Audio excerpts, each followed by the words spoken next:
20th and 21st of October, Joseph Plowman was stabbed in the abdomen with a bread knife. He died the next day in hospital.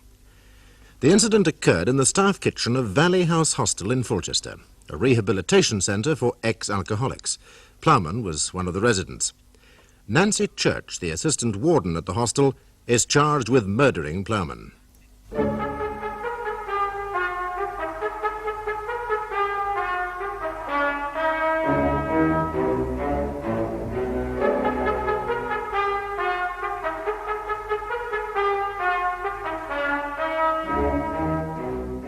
After you left the hospital, did you go to the Valley House Hostel? I did. Did you see the accused there? Yes, sir. I introduced myself and said, "I'm making inquiries about the stabbing of Joseph Plowman earlier this morning." I cautioned her. Then I said, "One of the residents, Miss Newton, says she went in the staff kitchen just after 2 a.m. and found Plowman lying on the floor bleeding from a stomach wound, that you were standing in the middle of the room with a knife in your hand, and that no one else was in the room. Is that correct?" Did she reply? "No, sir, but she nodded." I said, "Miss Newton said you kept repeating the word bastard. Why were you saying that?" She said, "How dare he? He pushed me away." How dare he pushed me away? Yes, sir. I then terminated the interview as the accused seemed unable to answer further questions. Did you have a further interview with the accused? Yes, at 6 p.m. on the 21st. I informed her that Plowman had died of his wound. She said, "He was drunk. He burst in and tried to kill me. It wasn't my fault. He fell on the knife." I then cautioned her and charged her. Thank you, Sergeant. Now, when you first interviewed the accused, she was in a somewhat soporific state, was she not? Initially, yes. She was asleep when I arrived. I later ascertained she'd taken 3 sleeping tablets. Tuinal, she told me. Her door was locked. I eventually roused her by knocking, but she was in a drugged state. Yes. She was also extremely upset. Yes, sir. She was shaking and crying so much it was hard to understand her. Hard to make out what she was saying. Yes. Yes. Then are you sure that she said, "How dare he pushed me away"? Yes, sir. That is what I understood her to say. Can you say positively that those were her exact words? It is what I thought I understood her to say, my lord, but I couldn't swear to it positively. Yes, I see. Thank you. Yes, Mr. Honeycomb? Thank you, my lord. I have no further questions. Thank you, Sergeant. Mr. O'Connor, was there any evidence from the post-mortem to indicate whether or not the deceased had been drinking?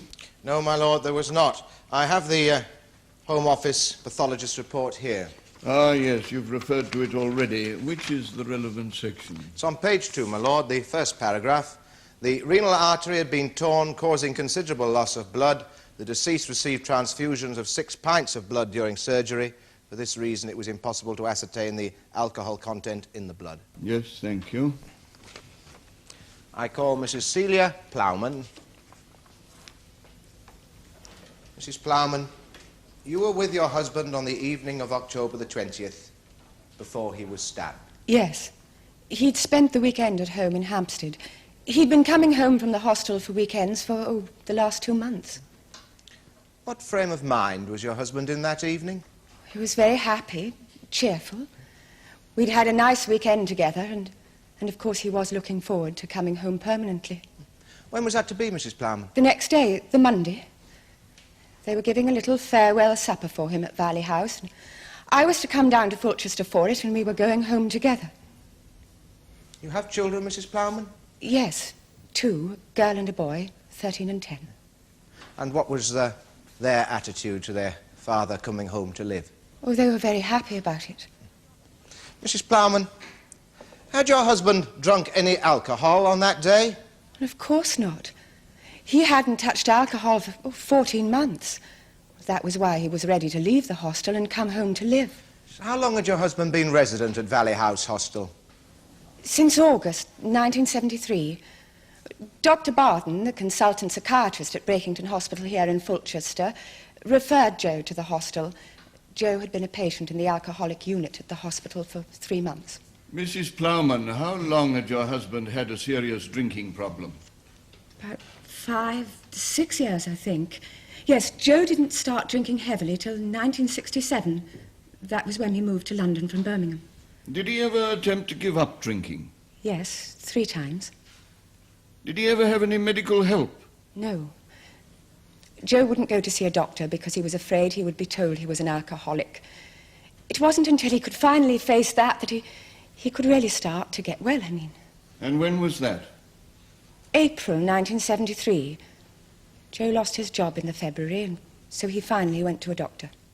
These must have been very difficult years. Yes. Mr. O'Connor. Mrs. Plowman, Miss Church alleges that on the night of October the 20th, your husband made a violent attack on her. Would such a thing have been typical of him? I mean, had he ever physically attacked you in all the years that he had been drinking? Never. Would you say that he was in any way a violent man? No, absolutely not. Thank you, Mrs. Plowman. Now, Mrs. Plowman, it's true, isn't it, that just over a year before your husband's death, he was involved in an unpleasant incident with the accused? Yes, that's true. Joe got drunk after he'd been living at the hostel for about a month, and he went into her room late at night. She seemed to be saying that he tried to rape her. You seem to doubt that. Yes, I do. But what did your husband say had happened? Well, he didn't remember. You see, he used to suffer from, they call it alcoholic amnesia. They're sort of blackouts. Afterwards, he never knew what he'd said, done, anything. A sexual attack on the assistant warder, that would be a very serious matter. Were the police called in? No, she wouldn't have dared say all that to the police. Raped her? Well, that's what she wished had happened. Mrs. Plowman, that sort of remark has no place whatever in this court. I'm very sorry. Yes, sir. And for such a serious offence, your husband might have been expelled from the hostel. Oh, yes. I think he would have been if it hadn't been for her. You see, when anyone living in the house made a bad slip like that, the other residents would hold a meeting to decide whether the person should go. She stuck up for him. She said he should stay because she was already in love with him. Did she ever say so to you, that she was in love with him? No. Then, Mrs. Plowman, you mustn't burden the court with such speculations. I'm very sorry. We all understand how very distressing this is for you, but you must confine yourself to what you yourself saw and heard. Yes, I am sorry. Yes, Mr. Honeycomb? What was the reason, Mrs. Plowman, for your husband's slip? I mean, why did he get drunk only a month or so after coming to live in the hostel? It was my fault. Oh, really? In what way? It happened on a Friday. Well, I used to visit Joe on Friday evenings. I'd got myself a job by then. I was very tired, very depressed, and I felt I couldn't cope with any more of it. So I packed up our things and took the children with me to Ireland to my parents. Did you inform your husband that you were leaving? Oh, yes, I phoned him. I was hysterical. I said I couldn't bear any more of it and that I was leaving him. I didn't let him say anything. I didn't listen. I just said it and hung up on him. But I came back. The next day, after Ted Buckland, the warden of Valley House, telephoned me in Ireland and told me about Joe getting drunk. He asked me to come back, just for the day, to talk about it. So I did, and really, that was when everything changed. He said it was quite a normal thing to happen. He said that wives of alcoholics who get used to the situation when it's bad become very frightened when their husbands start to get well, and they just bolt. He talked to me for a long time. Nobody seemed to understand so well before what it had meant to me. And he made me understand that it wasn't only Joe who would have to change. He said, there's hardly ever a case in marriage of a victim and a villain. They're usually both a bit of both. Talking to him changed my whole attitude. Yes, and from that day, you were resolved to save your marriage. Yes. Well, I knew we could manage it. And we would have. Mrs. Plowman, on the evening of the 20th of October, you told your husband, did you not, that you changed your mind about his coming home to live? That you decided it wouldn't work, and that you were getting a divorce? No, I did not. And that is why your husband, not 3 hours after leaving you, burst in on my client, very drunk and in a state of wild rage. That isn't true. I didn't say that to him. Mrs. Plowman, were your children at home on October the 20th? No. No, they'd gone for a week's holiday in Ireland. It was half-term. But you've told us that they were eagerly looking forward to their father coming home for good. Oh, yes, they were. Yet they were not to be there when he did. Well, no, we thought it would be better for Joe to settle in. Mm-hmm. You and your husband had agreed on this plan? Yes. Weren't they disappointed not to be there for the homecoming? No. Well, they didn't know when he was coming back. What, you hadn't told them? No. Well, we thought... You thought it wiser to have a sort of private trial week, in case the project did not succeed? No, it wasn't like that at all. I thought it was just better if we moved gradually. I see. Mrs. Plowman, can you really tell us here on oath in this court that you never had any doubts at all? Of course I couldn't. Every day I used to wake up wondering if I could be strong enough and if Joe could be. We both knew it was going to be hard. But I never doubted what I wanted. I wanted us all to be together again. But in September 1973, you were not so sure. Not a month after your husband came home, cured from hospital, you abandoned him. No, he wasn't cured. But you can't say that there are cured alcoholics. You say recovered. You see, it means he knew that he could never take another drink in his life. Yes, no doubt, no doubt. Still, after your husband's recovery, you decided to divorce him.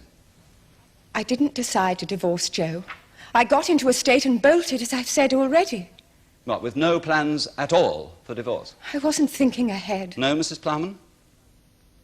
Well, why then, on that Friday in September before you left London, did you telephone Messrs. Bendel and Thompson, a firm of estate agents in Hampstead, and inform them that you wished your house number 4, Moss Hill, Northwest 3, to be put up for sale? Yes, I did do that. I have said I was hysterical, and I was. I was in a state of total irrational panic, and I did things in an incredibly fast way, in a kind of mad way that you do. You underestimate yourself, Mrs. Plowman. I would not call that irrational. Sell the house, move to a flat with your children, and live off the proceeds. A very prudent move. I tell you, I wasn't making plans. And I believe you'd had the deeds of the house put into your name some months earlier. Yes, but Joe knew about it. Well, all this is a little hard to square with the picture that you seem so anxious to paint of yourself. The devoted wife, loyally dedicated in an unswerving fashion to salvaging her marriage. I am not anxious to paint any kind of picture. I'm an ordinary person. I was in a very painful situation. I got muddled The assaults your husband made on my client. Now, you have categorically denied that your husband was a violent man. That simply is not true, is it, Mrs. Plowman? There were frequent scenes of violence in your house, and always late at night. You've been getting at my children, haven't you? You sent someone sneaking over to Ireland to ask my children questions.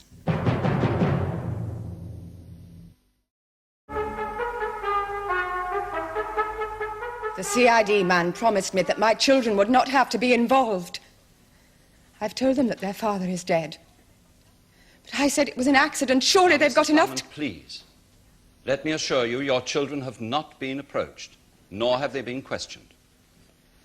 Now, did your husband regularly attack you when he was drunk? No. No, it wasn't like that. You make it sound as if Joe... No, it's you, not I, Mrs. Plowman, who make things sound other than they really were.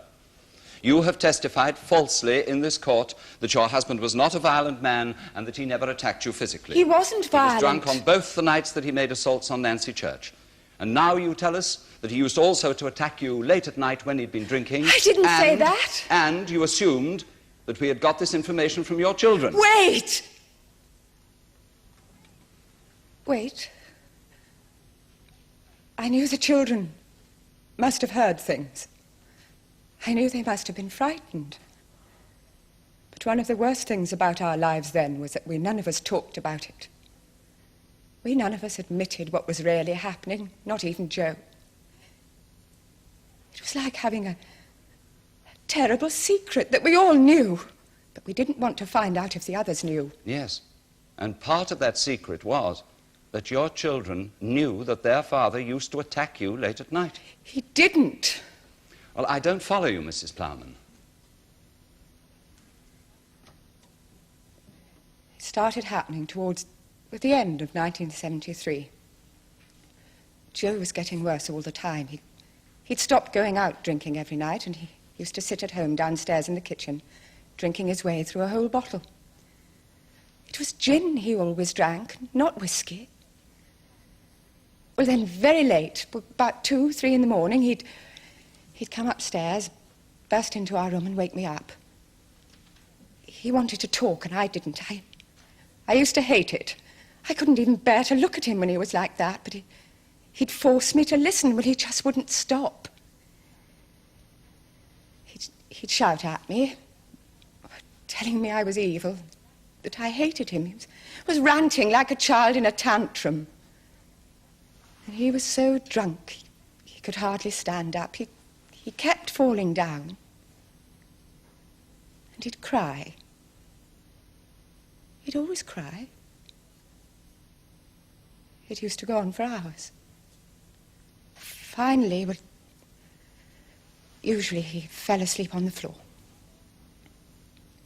But he never hit me. He never attacked me. Never? Well, sometimes he used to pull me out of bed when I pretended to be asleep. He'd sort of push me around the room. It was to make me listen. He never hurt me. He pulled you out of bed and pushed you around the room. Did he not rather, as he did with Miss Church in 1973, drag you out of bed and violently assault you? No. No? I've no further questions, my lord. Mrs. Plowman, I know these are very painful memories for you, but I must ask you a few more questions. Tell me, were you ever afraid of your husband during these scenes? No, not afraid. Angry with him. Sometimes I even felt sorry for him. Mostly I felt a kind of sad and awful contempt. Did your feelings towards him change during his stay at Valley House Hostel? I think I got to know him better than I'd ever done. And myself, too. We used to have a meeting with Ted Buckland every Wednesday night, and I began to realize what a good man Joe was, basically. And brave, too. I'd always loved him. Even when I was hating him most. But I learned how to like him. And on October the 20th, would it be fair to say that you felt you'd come through the long, hard weeks of work and were looking forward to a new life together? Yes. I think that we were both ready to be on our own. Thank you, Mrs. Plowman. I've no further questions, my lord. Thank you, Mrs. Plowman. I call Miss Dorothy Newton. How long have you been a resident at the hostel, Miss Newton? Since March 1974. Would you tell us what you recall of the night of Joe Plowman's death, please? Yes. It was just after 2 in the morning. I heard someone screaming upstairs. I ran up to the staff kitchen. Joe was lying on the floor. His stomach was covered with blood. Nancy was in the middle of the room holding a knife. There was blood all over her coat and skirt. May the witness be shown Exhibit 1, please. Is this the knife, Miss Newton? Yes. Please go on, Miss Newton. She just stood there, staring at him, saying one word over and over again. What was the word? Bastard. Did she say anything else to you at this time? No, nothing. Well, I didn't know what to say myself. It was all so, well, like a nightmare, you know, and I wanted to do something for Joe, and I didn't know what to do. I couldn't stop the blood. It must have been extremely distressing for you, Miss Newton. Yes, it was. My heart was beating. It was like thunder in my ears. But you know, it sounds so silly. The most terrible part about it just then was Nancy using that word. How do you mean, Miss Newton? Nancy always spoke so nicely, prim, like a schoolteacher. She hated bad language. I do myself. Did you notice anything unusual about the staff kitchen? Yes, there was an empty bottle, a whiskey bottle. No one's allowed to bring alcohol into Valley House. Did you see much of Miss Church that day? I didn't see her at all until about 7 o'clock in the evening, when she told me she was popping out to the late chemist. She said she had a bad headache. I heard her come in about half an hour later and go upstairs. I didn't see her again until it happened. To the chemist? Something for a headache? Wouldn't the staff have had a medicine cupboard? Oh, yes, they did, upstairs. I never thought of that. What was the accused's relationship with Mr. Plowman? Were they friends? Oh, my goodness, yes, that's one of the things that makes it so dreadful. Nancy was always Joe's champion. It upset some of the others, actually. How do you mean, Miss Newton? Well, it came up a few times at some of the house meetings last summer. We have a meeting every Monday night, and everyone's got to attend. It's one of the rules. And you can talk about anything that's bothering you. For instance... What came up, Miss Newton? Oh, about Nancy being too friendly with Joe. Thank you, Miss Newton. Will you stay there, please, Miss Newton? Now, these house meetings, Miss Newton, just as a random sampling, on Monday, February the 11th, 1974, Mr. Conrad Shepherd, a resident, complained that the warden had taken sides against him in a disagreement with another resident. And on Monday, June the 10th, Miss Elsie Hanover, another resident... You've been reading the house logbook. No one outside is supposed to see that book. That's one of the rules. Ah, well, when a criminal case is being tried, Miss Newton, I'm afraid one or two of the rules do get broken. So, as we see, suspicions about favoritism did crop up quite regularly. Now, who was it in particular that made these criticisms regarding Miss Church? It was young A.D. Matthews, mainly. Who was asked by unanimous vote to leave the hostel after 2 serious slips. Just because she had slips doesn't change her feeling. It doesn't make her ideas any less important than anyone else's. We are not criminals or lunatics, you know. I didn't mean for a moment to suggest such a thing, Miss Newton. I'm very sorry if I gave you that impression. Poor little Ada. Only 19 and such a pretty girl. So miserable all the time. Yes, and consequently prone to paranoia, a sense of persecution. I know what paranoia means. Yes, I expect we all suffer from a touch of that at the hostel. Yes. Thank you, Miss Newton. One last question, Miss Newton.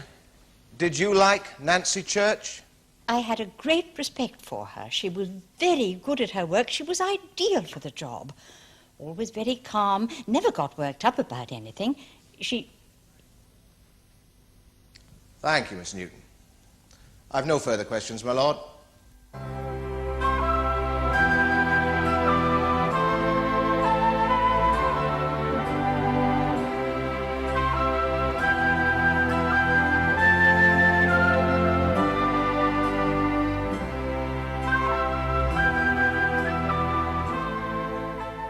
The case of the Queen against Church will be resumed tomorrow in the Crown Court.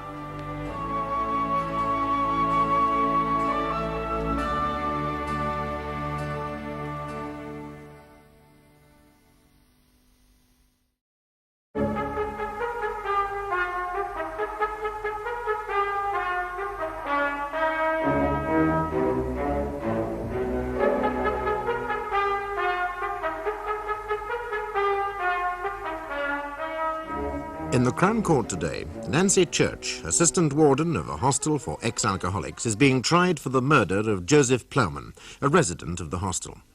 The defence claims that Plowman's stabbing was an accident, which occurred when, late at night, he burst into the staff kitchen of the hostel very drunk and attacked her.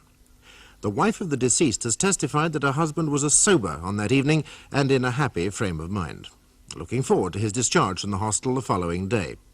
Another resident of the hostel, Timothy Wilkinson, has just been called to the witness box. Mr. Wilkinson, you were in the hostel on the night of October the 20th? Yes, sir. That's right, sir, I was. Did you see or speak to the deceased, Joseph Plowman, on that night? Yeah, I did, sir. What time was that, Mr. Wilkinson? Well, I wouldn't be able to say exactly, sir. It was late at night, sir. I'd been asleep, sir. I just got up. I went to the laboratory, sir, and I heard the front door go and I heard someone go up the stairs, but, well, I had no way of knowing the time, really, so you see, I don't wear a watch. Yes, it's enough for us to know that it was very late at night. Where was this lavatory? It's on the ground floor, that one, sir. And it was after you came out of the lavatory that you heard someone coming in? Oh, no, sir. I was still in there, sir. I was, like, finishing, sir, when I heard the door go. Well, I thought to myself, oh, that's Joe. So when I come out, I shout up the stairs, is that you, Joe? And he says, yeah. Cheers, Timmy. Good night. Did he sound himself? I mean, did his voice strike you as being normal? But if you mean was he drunk, no. It wasn't. No, that wasn't my question, Mr. Wilkinson, but now you've mentioned it. Was it possible that he'd been drinking? No, he never had been, sir, no, sir. And his voice sounded quite ordinary to you? Yeah, just normal, sir. It's natural. Is that all you heard him say? Well, no, sir, I was just going back to my bedroom when I heard him call out, yes. Well, I went out in the hall again, so I thought he was talking to me. Then I heard her. You heard the accused, Nancy Church? Yeah, her. And what did you hear her say? She said, will you come up here a minute, Joe? What would you mean by up here? Oh, well, that's the staff flat, sir. It's on the top floor. She'll be calling in from the kitchen. And did you hear Mr. Plowman's response to her request? Oh, yes, sir. He just said, OK, or righto, or something like that, sir. Then I heard him go up the stairs and I heard the flat door shut. But she had no right to ask him to go up there, and he had no right to go up there when she did. Yes, why'd you say that, Mr. Wilkinson? Well, residents ain't allowed in the staff flat, sir. It's an house rule. Anyway, he was one of the best friends I ever had. And if he hadn't have gone up there, well, he wouldn't. Yes, try not to upset yourself, Mr. Wilkinson. Now, just to recap, the words that you heard Mr. Plowman call down the stairs were... Well, I've already told you what she said, haven't I?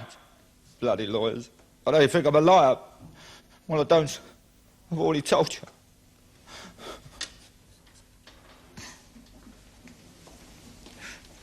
You all right, Mr. Wilkinson? It's all right, I don't. Mr. Wilkinson, perhaps it would be better for you not to continue now. No, sir, it's all right, sir. I'm fine, sir. I'll be all right, sir. Mr. Wilkinson, we can postpone your evidence until you're feeling better. Thank you, Your Lordship. No, I'd rather go on. No, I'm all right, sir. I just felt a bit faint, that's all. Very well.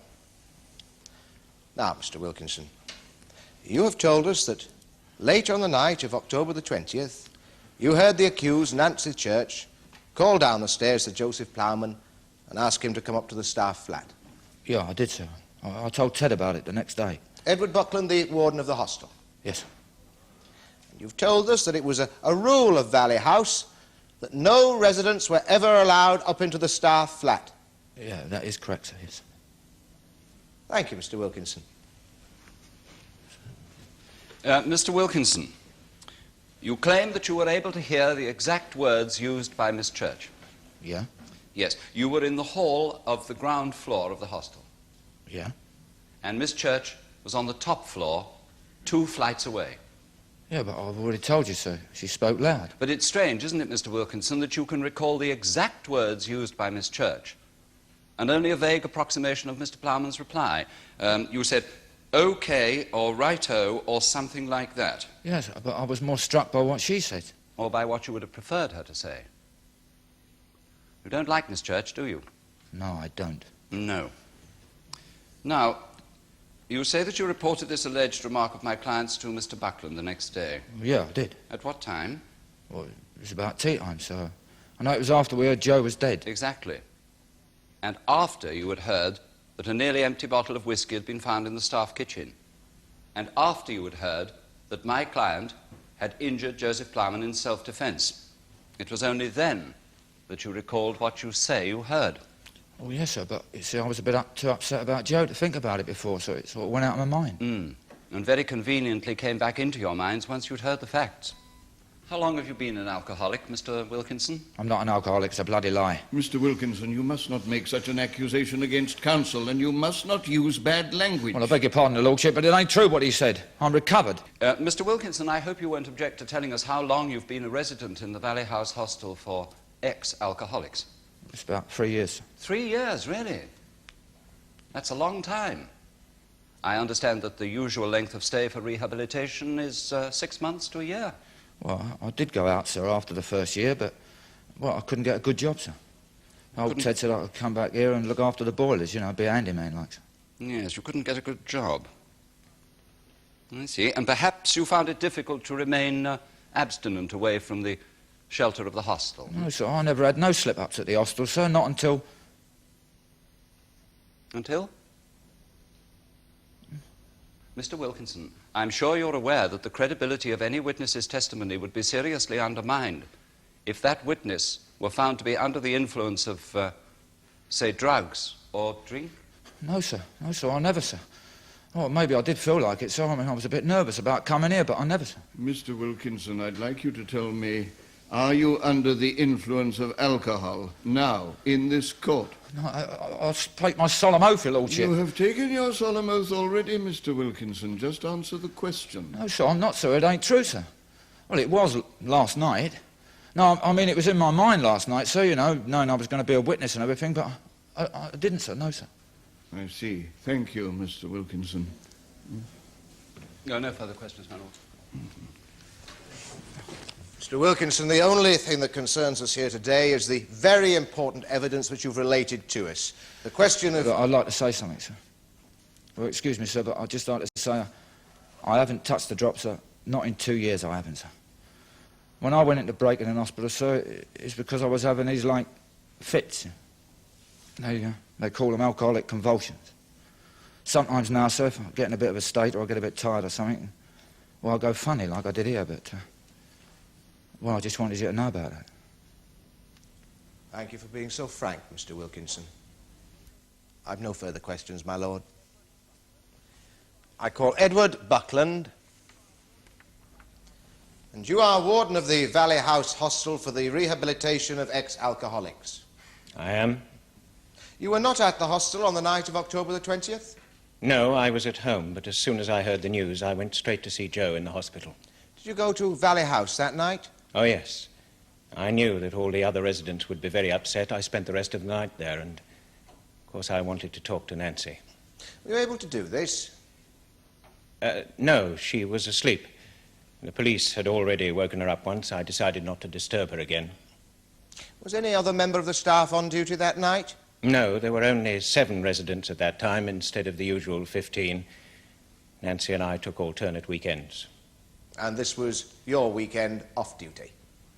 Well, no, as a matter of fact, it was my weekend on. But Nancy had asked me to exchange that one for another. Did you say why she preferred to be at the hostel that weekend? No, but I assumed she wanted to be there for Joe's last weekend. Would you say that she had a special kind of relationship with Mr. Plowman? Well, yes. We were all very fond of him. He was very popular in the house. I think I'd say that she'd taken a special interest in his case. Mr. Buckland, it has been suggested that the accused might have taken too much interest in Mr. Plowman. A question of favouritism. Did you feel this? I spoke to Nancy about it at the end of August. Some of the residents had brought it up. It's always a problem in a community like ours. I told them, as I always do, that if they have anything to say about any member of the staff, then it must be discussed at the Monday House meeting in the presence of that member. And did that happen? Yes, twice. And what was her response to this? She dismissed it. She joked about it. Now, was your personal discussion with Miss Church on this matter before or after these Monday meetings? It was afterwards. You felt it had not been resolved? I felt perhaps she'd treated the matter a little lightly. You yourself did not regard it lightly. Nancy Church has been my colleague for nearly 3 years. She's done some marvellous work in the hostel. I've always found her an admirable, a talented person. No, I didn't take it lightly. I was worried about it. I felt that perhaps she wasn't fully aware of the measure of her emotional commitment to Joe. I hoped that I could help her to clear her feelings a bit. She knew as well as I did it's fatal. It's very risky to get an emotional entanglement with any resident. As you say, Mr. Buckland, it did indeed prove fatal. How did she respond to your bringing this up? It wasn't a success. I think I may have been very clumsy. We were both rather embarrassed.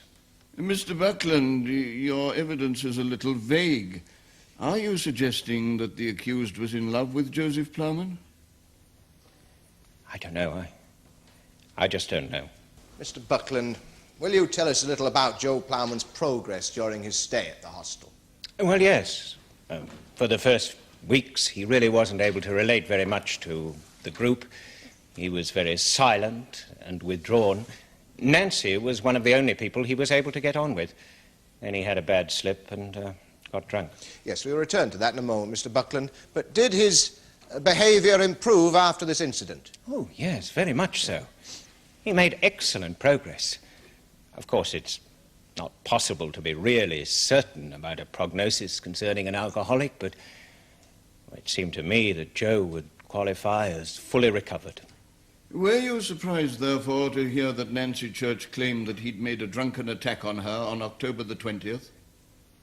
Yes, I was. Very surprised.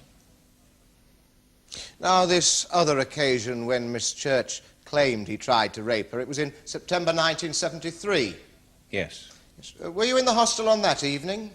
I was the one who heard the noise and went to Nancy's room. Would you describe briefly what you saw, Mr. Buckland? Nancy was lying on the floor beside her bed. Joe was sort of collapsed in the fireplace, crying. And Miss Church told you that she'd been raped? No. She said that Joe had tried to rape her. You accepted this as true? I had no reason not to. Joe couldn't remember a thing about it the next day. Thank you, Mr. Buckland. Now, let's get this straight, Mr. Buckland. Is it your present belief that Joseph Plowman attempted to rape Nancy Church on that night in September 1973? I think it possible that she may have misinterpreted his actions on that night. Now, what changed your mind? Timothy Wilkinson telling me he overheard Nancy asking Joe up to the staff flat on the night that he died. Now, as to the events of that night, the night that he died, did you hear Miss Church's version of them? We had a brief conversation. She was very overwrought. It really wasn't possible to make anything clear out of it. How long have you been working with alcoholics, Mr. Buckland? Since 1969. And before that time, I believe you worked in Pentonville Prison. Yes, for 6 years. I was a prison chaplain. You're a priest, then? I was. I became disillusioned with my work in the prison, and I began to have doubts about being a priest. So I gave up the job. Shortly after that, I left the priesthood and took the post of warden at Valley House. Yes. And what, roughly, are your hours of work at the hostel? Oh, I couldn't really say that. Well, I sleep there every week. I have to, and most weekends, I have masses of paperwork. I have to be more or less available for the residents at any time. I really couldn't calculate the working hours. No, but there are many. Yes, there are. You don't begrudge them? No. I get tired, but the work is very satisfying. Yes, so much so that it could be said that your work at the hostel is your life. Yes, I suppose it could. Mr. Honeycomb, I'm sure we're all very impressed with Mr. Buckland's splendid initiative, his excellent work and so on. But it does strike me that we are rather wandering from the issues that we have to consider. My lord, the relevance of this is that this witness, because of the huge importance that his work has for him, has deliberately concealed and distorted evidence in this case.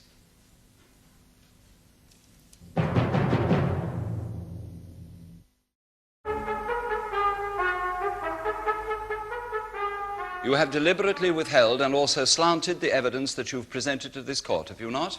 I don't know what you're talking about. For instance, in your description of my client on that night in September 1973 when Plowman made his first attack upon her, you made no mention at all of the fact that her nightdress was torn right down the front and that she was lying on the floor virtually naked. Isn't that true? It was a totally unexpected scene. On the morning of October the 21st, my client told you unequivocally that the reason that Plowman had been drunk the night before was because his wife had once more threatened to leave him. And yet this is the conversation that you choose to describe as overwrought and unclear.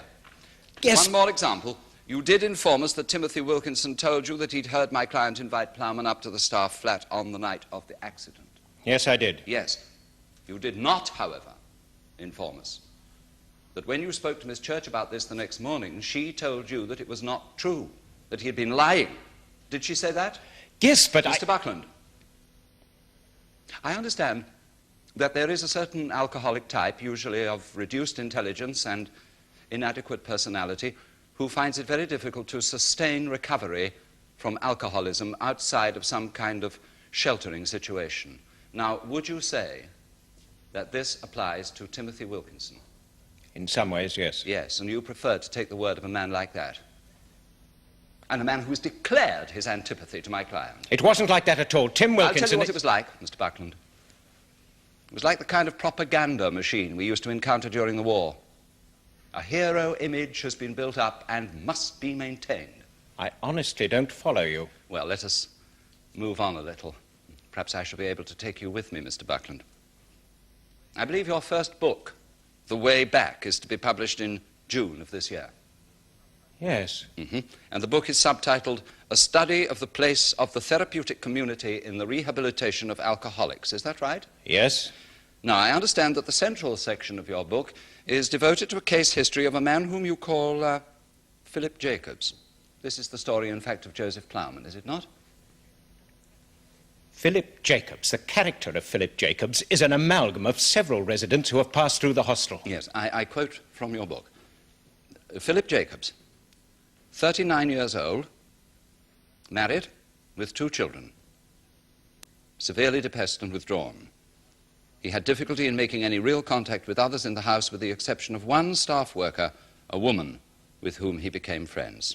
Now, Mr. Buckland, if my client is adjudged correctly as innocent in this case, it will mean that Joseph Plowman, or we could say Philip Jacobs, had a very serious relapse at a point in his life when you regarded him as a fully recovered alcoholic.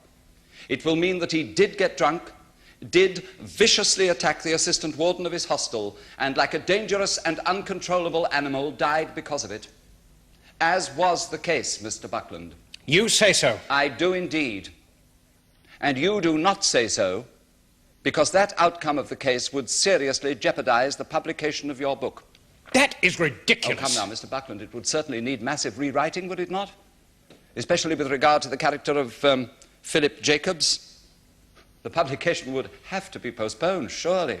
I certainly haven't discussed anything like that with my publishers. That is an assumption. Yes, it is an assumption. But isn't it the truth? The assumption that I will not accept is that I would commit perjury because I was worried about the publication of my book. I shouldn't dream of implying anything so mercenary, Mr. Buckland. I am merely suggesting the possibility that your perception of Joseph Plowman may be subconsciously influenced by your involvement in the creation of a character of fiction so very similar to him. I have no further questions.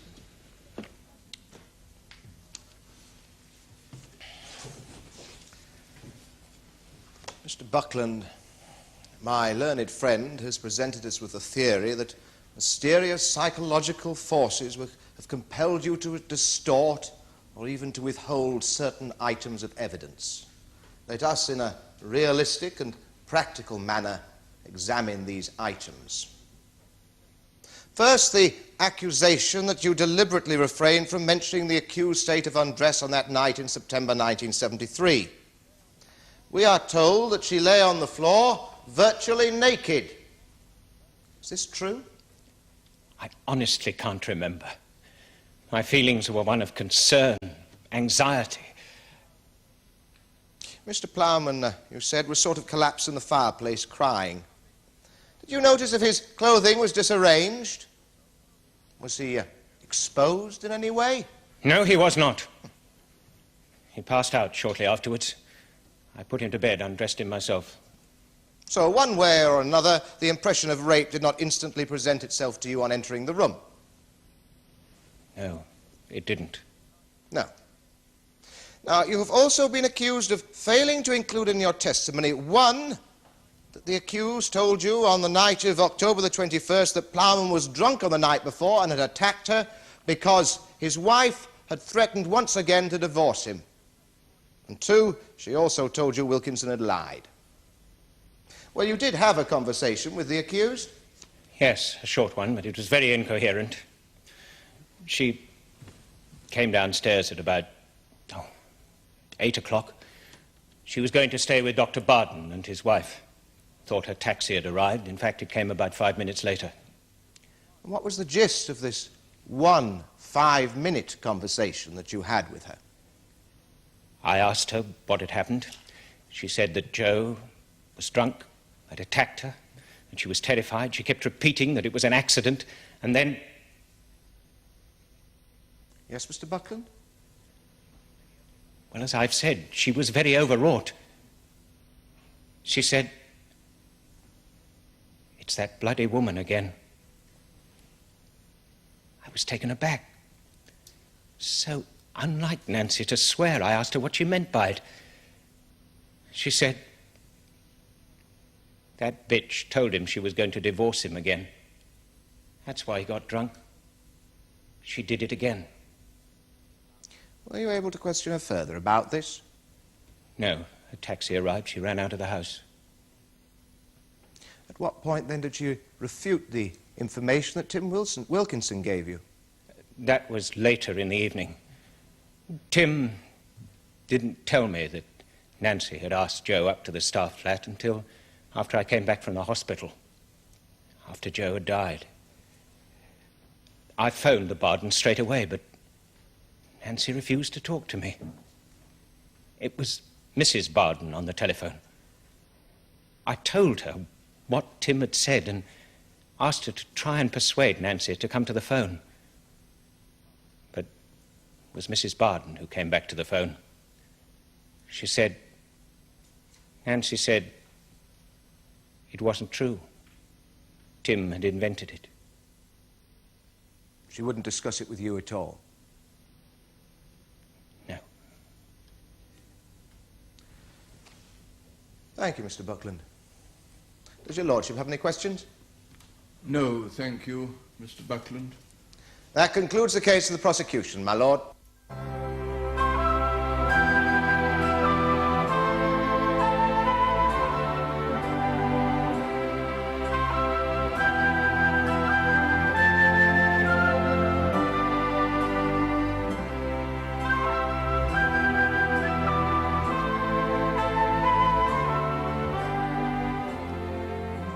The case of the Queen against Church will be concluded tomorrow in the Crown Court.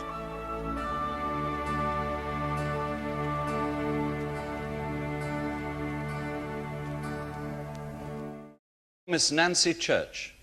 The trial of Nancy Church enters its third day in the Crown Court. Assistant warden of a hostel for the rehabilitation of ex-alcoholics, Miss Church is accused of murdering Joseph Plowman, one of the residents. The defence claim that Plowman was drunk, had burst into the kitchen and attacked her, and that the stabbing had occurred by accident as she tried to defend herself. Prosecution maintains that Plowman had not been drinking and that the stabbing was intentional.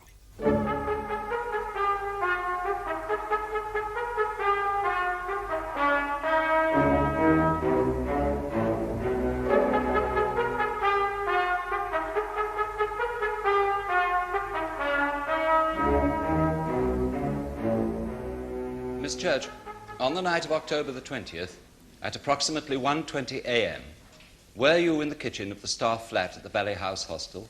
Yes, I couldn't sleep. I was getting myself some hot milk. Will you tell the court what happened, please? Well, suddenly the door opened and Joe Plowman came in. You had not then opened the door of the kitchen and called to him, asking him to come up? No, I had not. Well, as you know, Timothy Wilkinson has testified that he heard you do this. Yes. I'm afraid he was lying. Why would he do that, Miss Church? Well, Tim was extremely fond of Joe, and he didn't like me. It would be very hard for him to accept what really happened. Do you know why he didn't like you? Yes. Tim left the hostel after his first year, supposedly recovered, and he found he couldn't carry on successfully outside the community, and he wanted to come back. Well, I was opposed to his returning. Valley House isn't supposed to provide long-term shelter, and I thought it would make a bad precedent. I see. So Plowman, as you say, came into the kitchen unasked. What was his condition? Well, he was very drunk. And what did he do? He pulled a bottle of whiskey out of his pocket and he asked me to have a drink with him. You refused? Well, yes, of course. I made him some coffee, but he wouldn't drink it. He had some more of the whiskey and he sat down at the table and he started to cry. I told him he must go to bed, but he said he had to talk to me. He was very incoherent. He could hardly articulate, but I gathered that evening his wife had told him that she'd changed her mind. She didn't want him back. Well, after a while, he seemed to get a bit calmer, so I said I'd get him something to take before he went to bed, and then... Please go on, Miss Church. Well, I had my back to him. I was going to the medicine cupboard. Suddenly, he got up, knocked over the chair, and grabbed me by the shoulders. He pulled me round to face him and pushed me back against the wall. I was very frightened. I didn't know what to do. Then he started to say obscene things about women, and he pushed his knee between my legs, and well, that made him lose his balance, and he fell. I made for the door, but he grabbed hold of me, and he tried to pull himself up.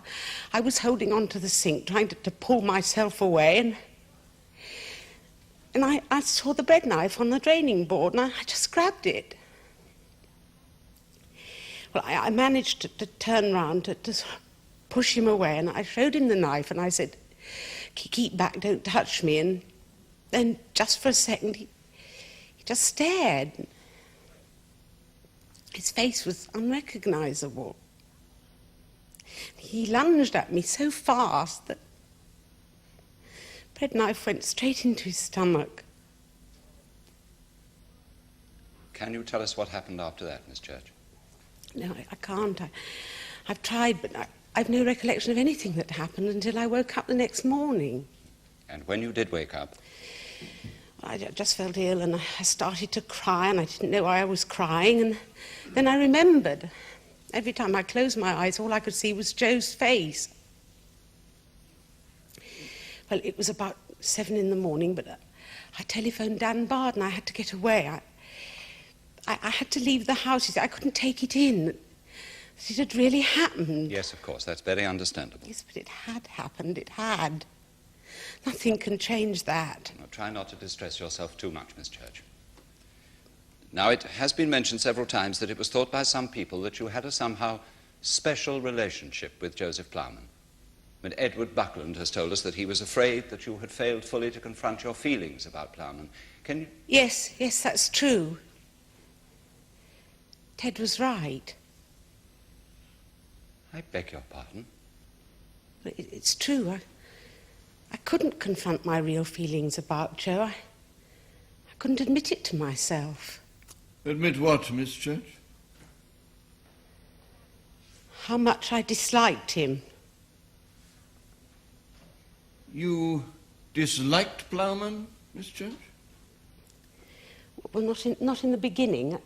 When he first came to the hostel, I liked him, and I respected him. I was sure I could help him, but...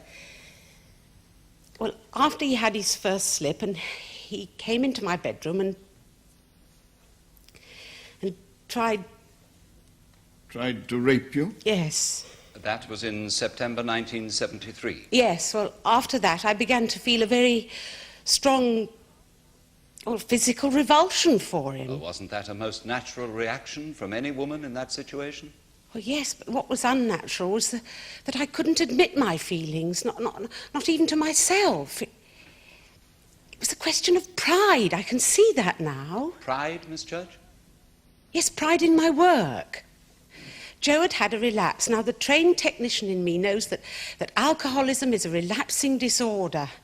But the pain that I'd felt as a person, the sense of violation, but all these things I repressed. I pretended they weren't there. See, I didn't realise it at the time, but after that I overcompensated with Joe. I was too kind to him, too sympathetic. And in this way I could avoid coming to terms with these negative feelings. That's not an excuse. I blame myself for what happened. Now, don't you think that you're being too hard on yourself, Miss Church? No. See, I think he realised it that evening, you see. I think when he touched me, he felt it. I think that's what made him suddenly so violent. Enthralling though this may be, Mr. Honeycomb, it strikes me as becoming more and more theoretical. Might we return to matters of a more concrete nature? Of course, my lord. Miss Church, on that night in September 1973, when Plowman tried to rape you, is it possible that you could have mistaken his intentions? No. He dragged me out of bed. He tried to tear my nightclothes off me. No, I was not mistaken. Thank you, Miss Church. I've no further questions.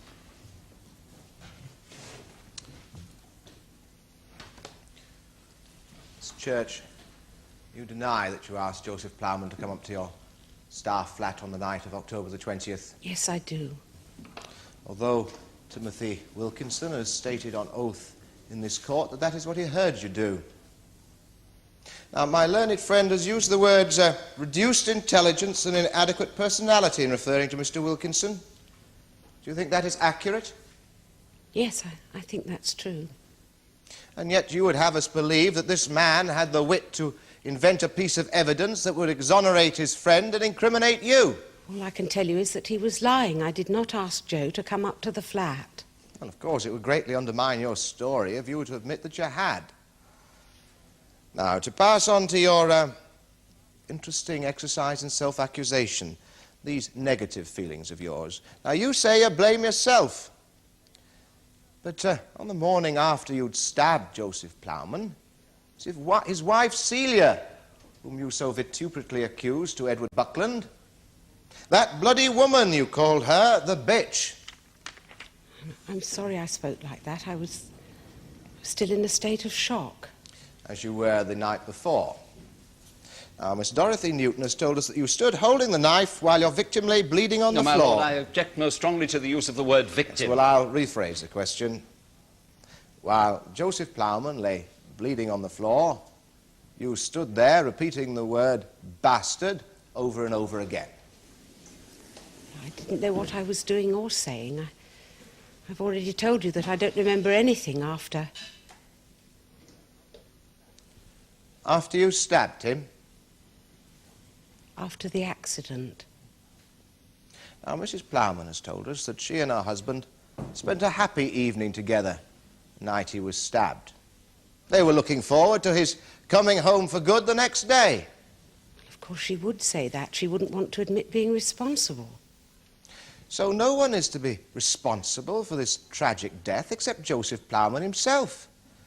Well, unfortunately, he's not here to tell us what really happened in the staff kitchen that night. I've already told you everything that happened. Indeed you have, Miss Church. You would have us believe that during a totally unexpected and violent physical struggle, your mind retained such clarity, such a keen observation for the exact sequence of events. Naturally, I went over it all afterwards. I couldn't get it out of my mind. Naturally. Miss Newton testified that you got blood on your coat and your skirt. Tell me, how is it that at 1 o'clock in the morning you were wearing outdoor clothes? Well, I've already said I couldn't sleep. I got up and had a bath. I was going for a walk. A walk? 1 o'clock in the morning? Well, yes, why not? I needed fresh air. You had been ill that day. Well, nothing serious. I was just overtired and I developed a fairly severe headache in the afternoon. So severe that you were obliged to go out to the late Sunday chemist. Surely someone in the hostel could have gone to the chemist for you as you were feeling ill? I didn't want to bother anyone. Or perhaps you didn't want them to know where you were going. You went and bought a bottle of whiskey, didn't you? No. A half-empty bottle was found in the staff kitchen. You had been sitting there alone the whole night, drinking, hadn't you? No, I did not. You were drinking because you were depressed that Joseph Plowman was leaving. You'd never see him again. But you had to see him, didn't you? To tell him your feelings. I've already described what my feelings were for Joe. Was it revulsion that you felt for Joseph Plowman, or was it quite the reverse? Desire. Sexual desire. You're mad. I'm sorry, but that's simply ludicrous. Is it? Now, you've said that your initial feelings for him were affection, respect, concern, etc. But after that night in September 1973, when he blundered unhappily into your room, desperately looking for someone to talk to, your feelings changed. I've already said that they did. You killed a man, and afterwards you tried to convince yourself that for a year you had felt aversion and fear towards him. Whereas had he unwittingly aroused in you that September night a passion, a sexual passion, a passion that eventually caused his death. All that I felt that night was disgust. Well, you were the one that claimed his actions were sexual. Attempted rape, Miss Church, by a man who was so drunk he passed out moments after entering your room. Are you saying it was all imagination on my part? Is that what you're saying? No, perhaps not imagination so much as misinterpretation. But your version of the events of October the 20th, they're not misinterpretation. They are pure invention. It is what happened. I suggest that after Joseph Plowman came into the staff kitchen at your request, you confessed your feelings to him, your desire. The whiskey had given you courage. I did not You drink... put your arms round him and he pushed you away. No, that's a lie. Oh? Isn't that what you said to the policewoman who questioned you? How dare he? He pushed me away. My Lord, Sergeant Hughes has told us that she cannot be absolutely certain as to the words used at that time. Miss Church had taken 3 sleeping tablets and was in a state of severe shock. I think Mr. O'Connor is entitled to ask her what she said to the policewoman. As your lordship pleases.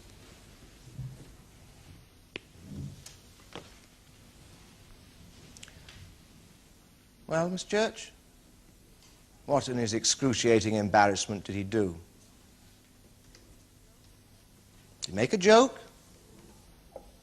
Did he laugh at you, Miss Church? No. You're making all this up. I am merely trying to find an explanation which fits the facts. And the explanation is that he rebuffed you. He rejected you. And in your fury and humiliation, you picked up that knife and you stabbed him. No. That is what happened. No. But you did threaten him with a lethal weapon. Well, yes, I was terrified. I thought he was going to kill me. Oh, so picking up the knife from the table was an involuntary act? Yes, I was in a state of panic. I saw the knife on the table and I... No, the knife was not on the table. The knife was in the sink. Of course. I beg your pardon. I saw the knife on the draining board. Yes, on the draining board. That's what I meant. Is it, Miss Church?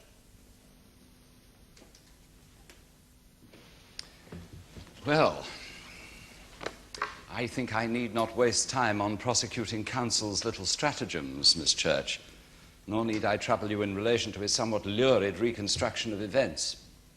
However, his tortuous efforts to persuade us that we are here involved in some sort of crime passionnel rest upon one factor which I should like to clear up. Are you in the habit of drinking alcohol, Miss Church? No. Alcohol disagrees with my digestion. I never touch it at all.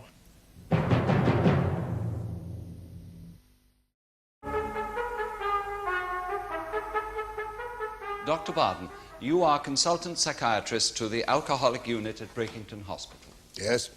How long have you known Miss Nancy Church? About 20 years. She's a great personal friend. And I believe you have been professional colleagues. Yes, the first time was in the late 1950s. She was organizing secretary to an alcoholics recovery project in Bermondsey, and I was an advisor to the project. Then in 1968, she accepted a post at the Breakington as a member of my staff. She was a qualified social worker by then. She used to assist in the group therapy work and in the follow-up aftercare of the unit. Mm-hmm. And what is your opinion of her professional capacities, Dr. Bardon? I admire them very much indeed. I recommended her to Mr. Buckland as his assistant at Valley House because I knew how eminently suitable she'd be for residential work. I was very sorry to lose her from the unit. But you've kept in touch with her since then? Oh, yes, she's a frequent visitor to our house. She sometimes spends her spare weekends with us. Yes.